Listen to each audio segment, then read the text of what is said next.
ओम सूर्य देवाय नमः। स्वागत है आप सभी का मेरे HS भारद्वाज यूट्यूब चैनल पर। मकर संक्रांति बड़ी संक्रांति, लेकिन इस दिन आपको कुछ कार्य भूल करके भी नहीं करने चाहिए। इस वीडियो के माध्यम से 3 ऐसे कार्य मैं आपको बताऊंगा, अगर आप यह कार्य करेंगे तो आपको बहुत बड़ी परेशानी सहन करनी पड़ सकती है। मकर संक्रांति पर देव पूजन, पितृ पूजन का विशेष महत्व है। मकर संक्रांति पर जो भी हम पूजा पाठ करते हैं उसका अक्षय फल प्राप्त होता है। मकर संक्रांति वाले दिन भगवान सूर्यदेव को अर्घ्य देते हैं। मकर संक्रांति पर भगवान विष्णु की पूजा की जाती है। मकर संक्रांति पर पितरों के नाम से दान दिया जाता है और मकर संक्रांति पर गंगा स्नान का भी बड़ा महत्व है। मकर संक्रांति पर हम जो भी दान पुण्य करें, गौ माता की पूजा करें, हर मनोकामना हमारी पूरी होती है। लेकिन 3 ऐसे कार्य हैं जो आपको नहीं करने चाहिए। अगर आप यह 3 कार्य करते हैं तो आपको काफ़ी परेशानी उठानी पड़ सकती है। मकर संक्रांति वाले दिन बिल्कुल घर में पवित्रता रखें। नंबर 1, मकर संक्रांति वाले दिन भूल करके भी मैथुन कर्म नहीं करना चाहिए, यानी मकर संक्रांति पर ब्रह्मचर्य का पालन करना चाहिए। इस बात का विशेष रूप से ध्यान रखना चाहिए।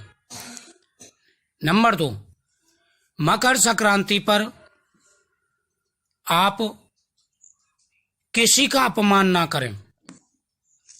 इस बात का विशेष रूप से आपको ध्यान रखना है कि मकर संक्रांति पर भूल से भी किसी का अपमान नहीं करना चाहिए। जो व्यक्ति मकर संक्रांति पर बुजुर्गों का, ब्राह्मण का अपमान करते हैं उनको काफ़ी परेशानियां सहनी पड़ती हैं, क्योंकि पितृदोष के निवारण के लिए हम मकर संक्रांति पर पूजा करते हैं और हो सकता है अगर आप ये अपमान करें तो पितृदोष ज़्यादा लग जाए, इसलिए यह कार्य नहीं करने चाहिए। इन चीज़ों का विशेष रूप से आपको ध्यान रखना है। मकर संक्रांति पर हम गौ माता की पूजा करते हैं, बुजुर्गों का सम्मान करते हैं, उनका अपमान नहीं करना चाहिए।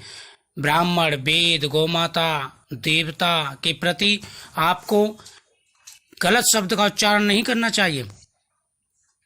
नंबर 3, मकर संक्रांति पर ध्यान रखें, मकर संक्रांति के दिन घर के अंदर भूल करके भी मीट मांस का प्रयोग नहीं करना है।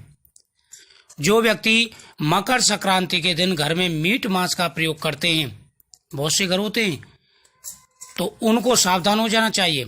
इस दिन कभी भी भूल करके भी मीट मांस का प्रयोग नहीं करना चाहिए। और घर में तुलसी का पौधा है, उसके आसपास भी बिल्कुल पवित्रता रखें, घर के अंदर पवित्रता रखें। इन बातों का विशेष रूप से आपको ध्यान रखना है। अगर आप इन बातों का ध्यान रखते हैं तो भगवान की कृपा से आपकी मनोकामना अवश्य पूरी होगी और हर कार्य में आपको सफलता मिलेगी। तो इन सारी बातों का आपको विशेष रूप से ध्यान रखना है। और 3 कार्य जो मैंने बताए हैं मकर संक्रांति वाले दिन, 3 कार्य बिल्कुल नहीं करने चाहिए।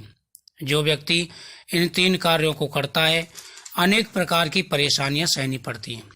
तो मुझे उम्मीद है जानकारी आपको अच्छी लगी होगी।